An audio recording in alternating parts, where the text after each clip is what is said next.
Huwag na daw tayong mag-anak. Ang mga anak daw, ano lang yan, storbo lang. You need to have a peace of mind. Tapos, kailangan yung buhay daw natin ay mas comfortable. Huwag kayong maniniwala dyan because children are a blessing from God. The Bible says that children are a gift from the Lord. They are a reward from Him. Nag-uusap kami ng isang friend ko tapos about yung gap ng pay between male and female. So nakita nila yung statistic na equal lang pala ang pay ng male and female.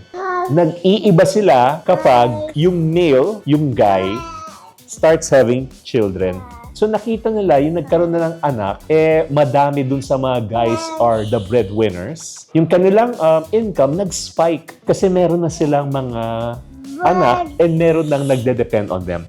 So, yung mga nagsasabi na you will live a comfortable life pag wala kang anak, iba yung iba, gusto na lang daw nila mag-aso. Pero, ganito siya, no? The joy, the small moments like this, it's irreplaceable. Yung tuwa, nagigising ka tuwing umaga, tinatawag ka ng dada.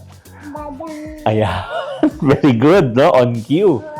Remember, kung kayo ay mag-asawa, nag-iisip kayo kung magbe-baby kayo. Ito, sasabihin ko sa inyo, one of the best advice that I will give you.